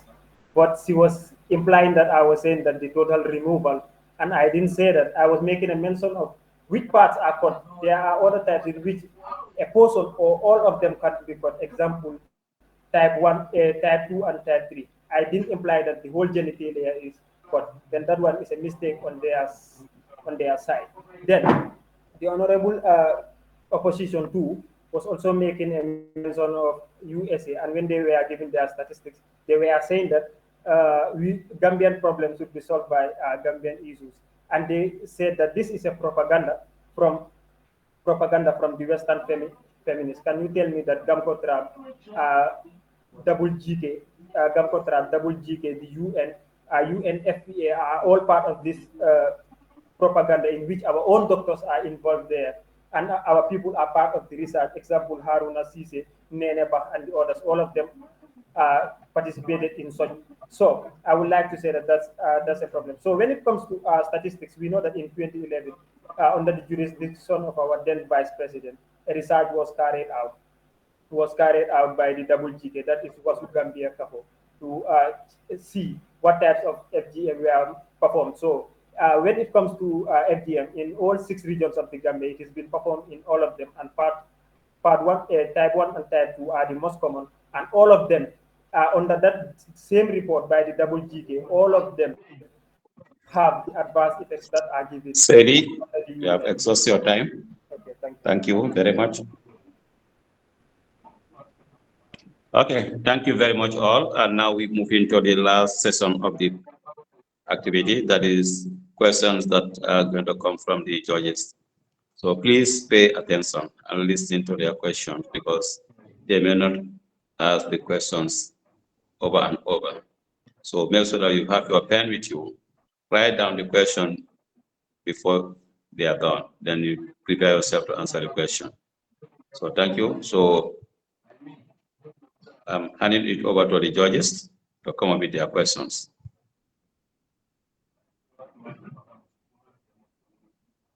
Thank you. Okay, Mr. Faiz. Mr. Faiz. Just a minute. How might criminalization of FGM impact community relationships and trust in their providers and authorities? I repeat, how might criminalization of FGM impact community relationships and trust in healthcare providers and authorities? Another for the start time, how might criminalization of FGM impact community relationships and trust in healthcare providers and authorities? Thank you. Okay, thank you very much, Mr. Fai. Now we start with Haryana to attempt the question. Thank you so much, Mr. Omar Fai. Actually, it improves the social relations, and because people will desist from this harmful act. Yes, because if this act is really condemned and people desist from it, that means our health system will suffer from other illnesses and consequences, and not those from FGM related issues. Thank you. Okay, thank you very much, Kumba. Now we go to Gujarat. Okay, thank you very much. I'll be answering the question. And thank you very much, Honorable Fai, for that question. To put it to you, I would take it on the side of preventing on-the-ground practices. What do I mean by this, honorable members? Criminalizing might push FGC on the ground, making it harder to monitor and regulate. So decriminalizing can enable better oversight and intervention by empowering communities, addressing poverty, providing access to education, and challenging gender inequalities. So if there are any root causes of this, said the government bench can be tackled effectively, So else, cultural sensitivity, human rights consent, protection of vulnerable individuals, collaboration and support, healthcare and support services, community involvement, mental health and counseling, supportive legislations, and global partnerships will all be a myth. As such, this House should decriminalize, educate circumcisers rather than punishing them, and hence the power to decide whether or not to practice it, thereby making informed decisions. Honorable Speaker of the House, I believe that answers your question. Thank you very much. Okay, thank you very much. Now we move to the second judge. Who's that? Yes. Mr. Baji, you're welcome. Okay, my question is, all right. My question is, should the focus be on empowering communities to make informed decisions about FGM rather than imposing legal restrictions? I will repeat the question again. Should the focus be on empowering communities to make informed decisions about FGM rather than imposing legal restrictions? I'll repeat it again. Should the focus be on empowering communities to make informed decisions about FGM rather than imposing legal restrictions?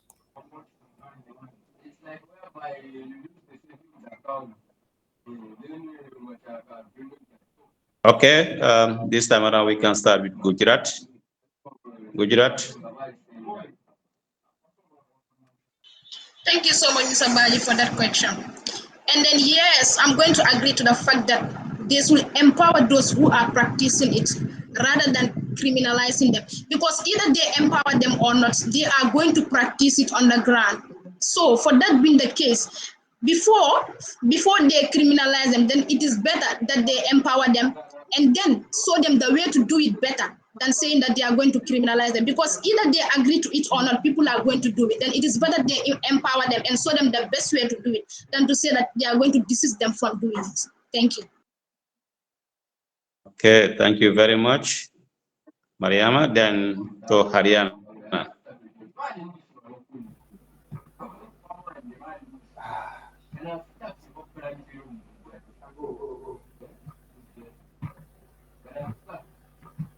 Okay, thank you very much for that question.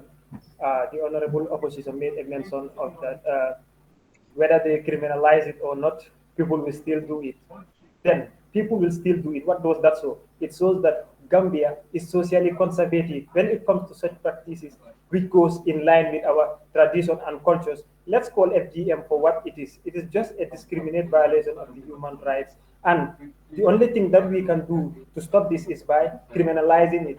Otherwise, we cannot stop it because they will never stop. We know we are all from conservative houses, most of us, and we know that our people are very, very reluctant to leave their beliefs for just things like this. Thank you. Okay, thank you very, very much. And now we move to the next judge, Madam Bai. You're welcome.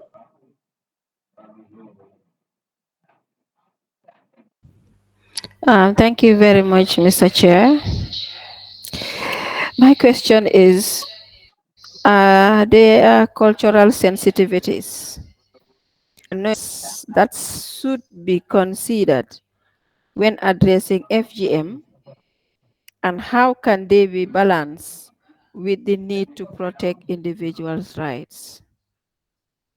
Are there cultural sensitivities and nuances that should be considered when addressing FGM, and how can they be balanced with the need to protect individuals' rights? Are there cultural sensitivities and nuances that should be considered when addressing FGM, and how can they be balanced with the need to protect individuals' rights? Thank you. Okay, thank you. Now we start with Haryana.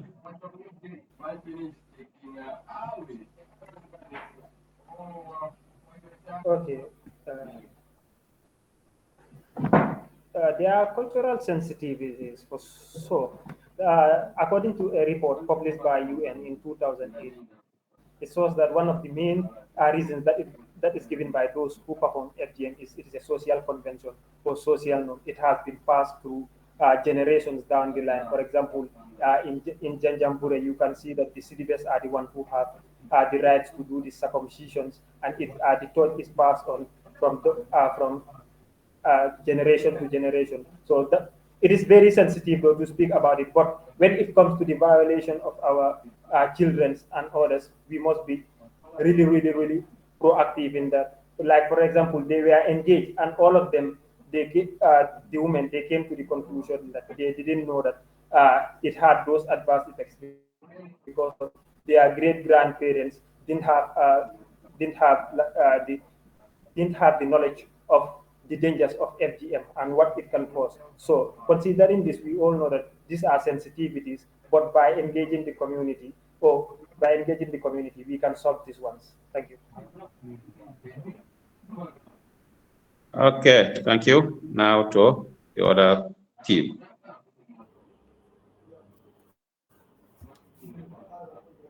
Thank you so very much, Honorable Mbai, for that wonderful question.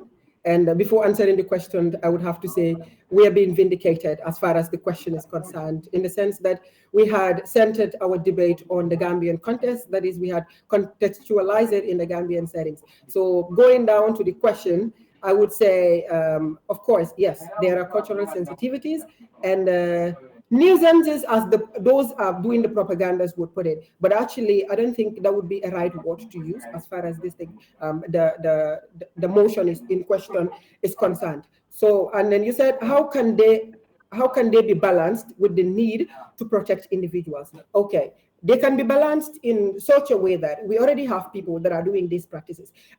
Just as Lamarana just made mention of getting us vindicated again, that when you go to communities, you have people that do these acts. For example, when you go to places like Kiang Masembe, Kiang Bateling, or Jiboro, it's the judges that are responsible of this. So therein, they have sterilized machines or possibly sterilized weapons that they use as far as this thing is concerned. So as a matter of fact, when they are doing these things, they also have they do the balance between the two. So as a matter of fact, when doing this, you come to realize that there is a balance, because it's not all the people that do it. For instance, when you go to the Gambia, as statistics shown, it's not all tribes that are doing it. You have, let's say, maybe Okay, thank you very much. Your time is up. Okay, thank you all for your time. And now we can just allow the judges to at least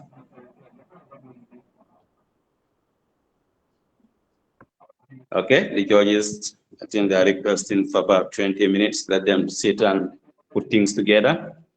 So meanwhile, we can just continue to entertain ourselves. And whenever they are ready, they will let us get the results. But as I said, for me, only two camps are winners. Even those before them, they are all winners. Because we have an objective, and at least, alhamdulillah, we have achieved our objective. That is something superb. So there's no losing team. From the beginning, all the teams are crowned winners today. So we thank you all for your time and participation. So meanwhile, we can wait for the judges to complete their work.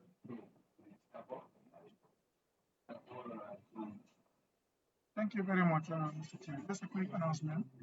For those that have been participating or that have participated in the previous debates or requested to join, please, if you have a friend that Okay, sorry. This one is back. Are we together? Sir, we are. Okay. Thank you very much for all the efforts, contributions, and everything from the beginning to today. So I know the moment the resources release, people will start to log out. So before we would move into that, we would invite either the organizers or the president to at least give a word of wisdom to the participants and the entire general body. So on my side, I thank you all for your time, because some have to struggle to get the internet connection, but yes, still they are part of the gathering. Others have something to do, but they have to sacrifice for the Gambia. So the Gambia, our homeland, is what matters to most of us, and at least it has been manifested during this period. So we thank you all very much for your contribution and participation. So, Madam President, I don't know whether you have a word or two, because I believe when the result is announced, the celebration is going to take over. So we start with you, then later we come to the judges for them to tell us their final work. Thank you. Thank you, Mr. Tamba. Thank you for giving me this opportunity once again. As I said earlier on, there is no winner and there is no loser. The aim, the main reason of this was to help students unlock their potential, unleash them for the wider world, and also to bring Gambian students together, because that is the aim. the association is not here only for parties or only for chatting in the WhatsApp group for 24 hours. We are here for education, and in that, we need to challenge ourselves. Everyone is unique in their own way. So our aim objective is to bring, to help students unlock their potential in different domains. So if you lose, if you do not win today, does not mean you are a loser. No, if you do not win today, it means tomorrow you will win. So let us keep pushing. And then I will comment some of the participants, especially when it comes to the age. I have to thank some of them, such as how do I call it, Fansu, Mane, we have Landing. Despite their age, they could have said, we are not going to participate in the debate because these people are young, but yet they participated. So this is to show that we are family and we are here for a mission, and this is the reason. So I think it is a challenge for every individual here. If the elders can do it, if those people can do it, if the PhD scholars can be sitting here for hours listening to us, who are we not to do it? So I think it is an encouragement from each and everyone here to please come up and say what you think you are good at, because you might never know. It might be you might be selling your career through this, because you might never know who is watching. Many people are watching because the links are shared in different platforms, so many people will be interested. So I have seen some people who have never participated in debate, and they are here today in the final. So it doesn't mean that if you are not doing it, does not mean that you cannot do it. You can obviously do it. So I will thank all the people that have participated. That is starting from Madhya Pradesh, we have Delhi, we have Andhra Pradesh, Maharashtra, Gujarat, and Haryana. I have to thank all of you for your effort, because I know it takes a lot of time to make a lot of research on these topics with all the hectic work that we have in India. So we have to thank all of you. We also have to thank everybody who have been on the chat box, the life of Fatih, we have Tombo, we have Emil Jeng, Sayo. Thank you. I think everybody, I'm thanking everyone, all the Gambian students that have made it to this final. So it means we are all together in it, and inshallah, we will take the association to another level, higher and higher, inshallah. Thank you all. Back to you, Mr. Tamba. And we have also awards for the winners. We have awards for the winners. That is the best debater and the 4 finalists, and certificate and medal for all the participants that have participated. That is the 12 participants. So the game is not over, it is still on. So I will implore on everybody to stay, please, so that we can, after the judges have announced the result, we will be giving the awards here, inshallah, live and direct. Thank you. Okay, thank you very much.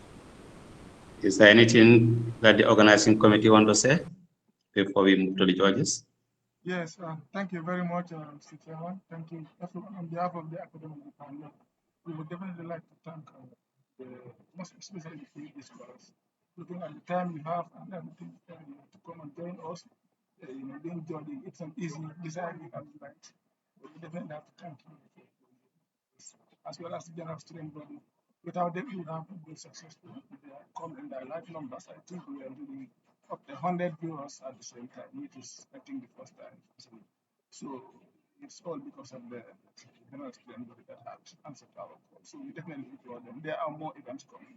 We would need them to be definitely call. Thank you very much for coming. Also, to all other people that have joined from anywhere, our invited guests, Mr. Chairman Aston and Light. We want to thank everyone and appreciate the effort that they've done. Thank you. I think we also have some final speech by Mo on behalf of the Istanbul. Sorry, Chair.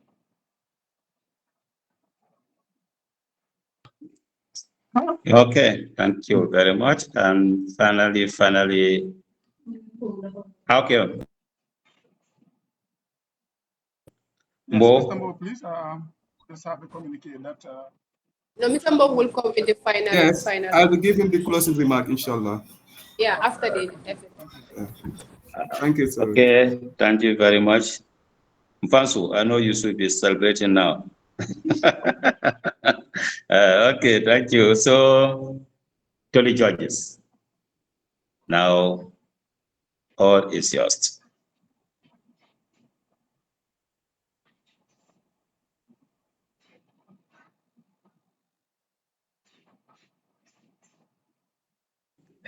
Okay. You know, when the load is heavy, it's difficult to carry it up. But nonetheless, I am supported to at least put the load on top of my head. So finally, the best participant for the debate from the beginning to the ending, from the observations and all other things when considered, is awarded to Madam Kumba. Is it ba? Jalwa? No, it's a Fula. I don't know that.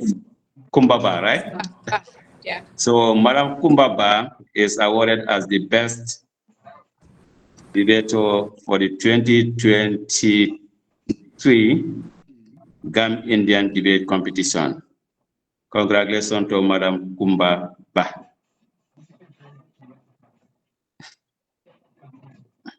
Coming to the final one, as I said, all are winners.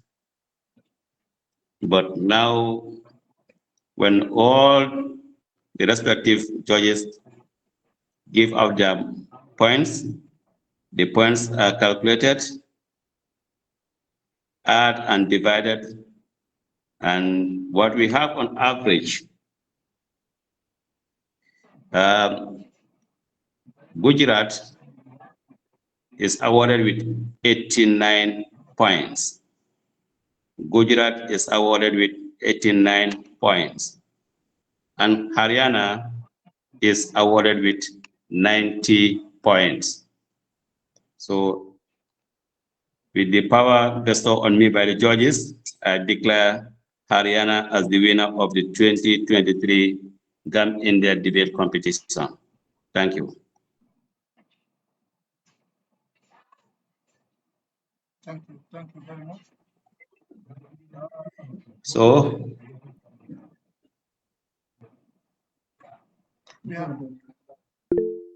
yeah, I think now you can move ahead. Yeah, thank you. We have some other ceremonial to do. We have in SD. In SD, we're on the ground. You can please take over with the team and then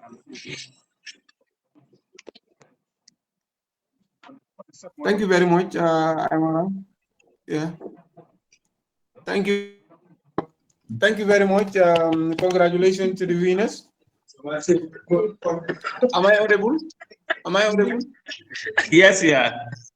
Yes, congratulations to the winners and all other delegates from their respective states. This is what we call patriotism, and this is what we call national development. And we personally, to be affiliated as an executive member, I am very, very honored to be part of this group of Gambian students in India. Not only for my academic purposes, but I am very, very committed that our nation has a high way. Changing Gambia will not be difficult anymore because we have people here who are very brilliant and very intelligent that can contribute immensely in national development.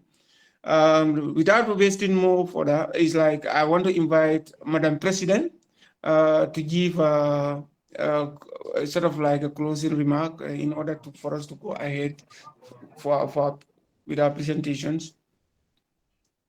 No, sorry, the VP will give a closing remark, and then we will, Madam President, you have to give us a keynote address. I think we go ahead with the awarding first, then. Okay. All right.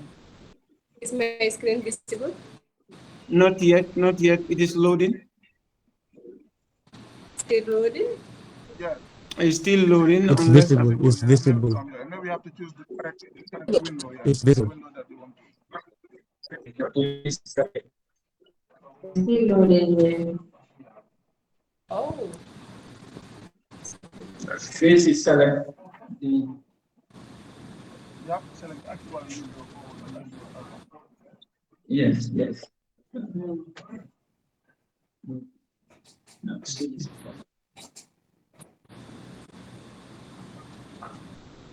It's still loading? Yeah, it's still loading from my end. No, it's not loading. Why? It's okay now. Yes. It is visible from this side. Yeah, it's also visible. I'm seeing two icons on your screen. WhatsApp now.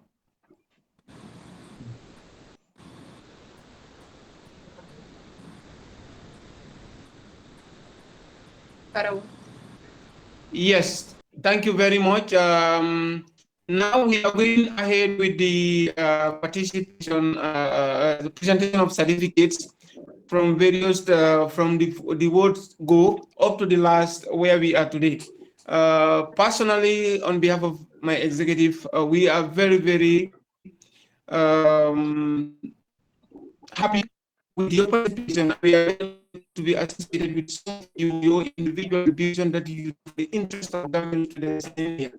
And now we're going to start with Bhopal, Madhya Pradesh. In Bhopal, Madhya Pradesh, we have with Bhopal, we are going to Mr. Sala. Mr. Lani A. Sala and Fansu Mane, these are representative of Bhopal. Honestly, these are examples that I always affiliate myself with, even just living alone and be a climate station. Not with their age, but these people are very committed to national development and they were very, very interested with Gambian student affairs. So we are going to call them, these are their certificates. Madam President, you dedicate any other person to do the presentation on their behalf? I think you can go ahead and do it, or we can give the. Okay, now to Mr. Landing A. Sala. Next is what? Mfansu Mane. Mane, yeah. Okay, Mr. Mfansu Mane and Mr. Landing K. Sala, A. Sala, sorry. These are their awards, and congratulations to you all. In competition, hence where is a description or a sharing of ideas. There is no winner, there is no loser. We are glad to be seeing you all with your talents and your brilliancy during this participation. Thank you. Next, we are going to Delhi.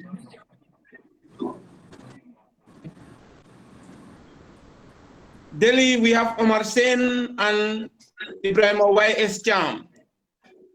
First, we are giving it to Omar Sen and second is Ibrahim Y.S. Cham. Congratulations to you all. You are all a winner. There is no loser in this competition, and we're very, very happy to have you on board. Thank you so much. Thank you so much. And now we are moving to Andhra Pradesh. Andhra Pradesh, Bubambalo and Bhagat Jalo. Bubambalo, that's your award. Thank you so much. There is no winner. There is no loser. All right, Mr. Namba, I hope your mic will be moved for a while. Okay. Next, we are going to the seventh finalist. We have Maharashtra. In Maharashtra, we have David Modu Luis and Babukar and Modu Luis. Congratulations to all. Congratulations to you all. You all deserve to be heroes in national development, and inshallah, there is a way you can do your best in order to improve our nation as a whole. Thank you so much.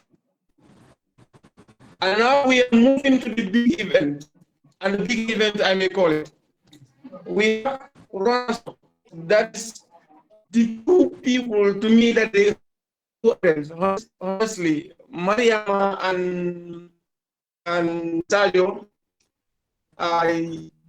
Sometimes when I see you people, I can speak without concluding my words. But it's like all of you are essential. All of you are great because to your participation in enhancing the lives of people who may not feel possible. You are young, you are brilliant, and you have research that can also a nation.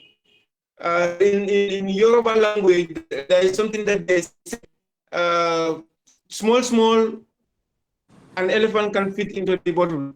So the first was the whipper, Sajo A.K. Jajo. Sajo A.K. Jajo, congratulations to you.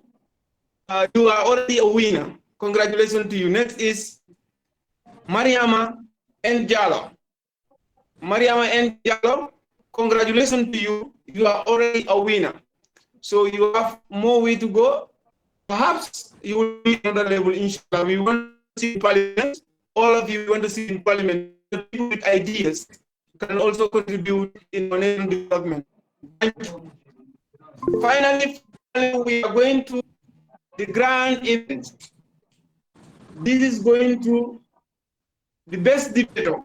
That award is going to Miss Kumba Esba. The best debater goes to Miss Kumba Esba. Kumba, congratulations to you. A lady with an exemplary. Congratulations to you and your team and your states. Perhaps now I change my tickets. I'll be on my way. All right. Next goes to Ali Sedi. Ali Sedi. Next goes to Ali Sedi. Right. Finally, the winners of this 2023 Interstate debate that is organized by 7th Executive Council of Association of Gambian Students in India. The winner goes to Haryana. So congrats to you all. See you. Now we left with only one agenda. That is the Vice President Association who will be giving you a closing remark.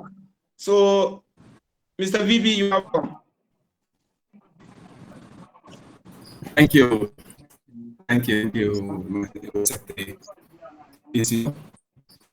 Thank you, people, and congratulations for the winners and the finalists and co-participants.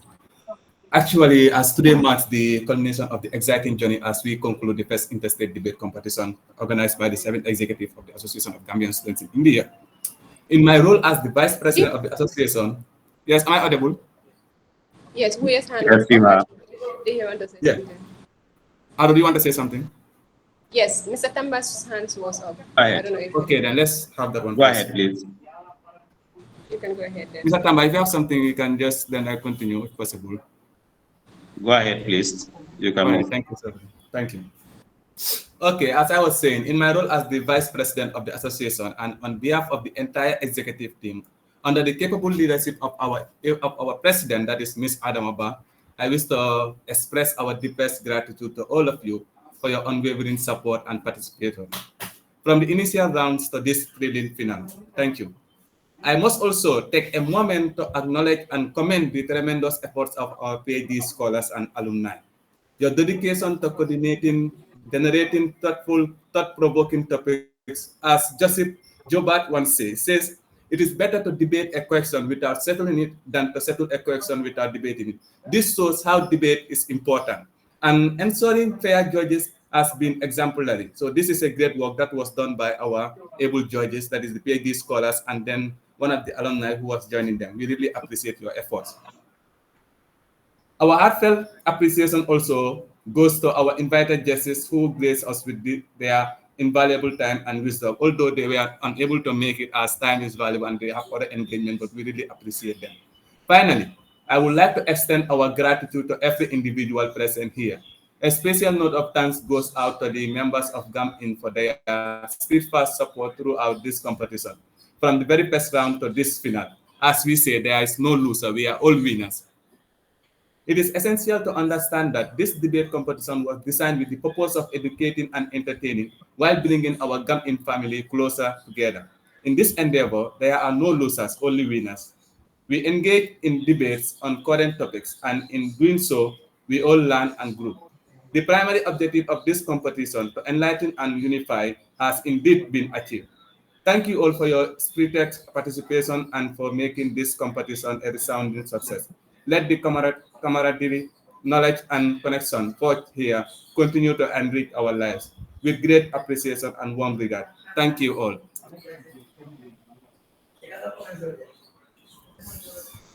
Yes, that's it. Okay, thank you very much. Thank you, Mr. And Kamba, if there is and Mr. Fai, nothing Madam more, Fai, all of you. we thank everyone.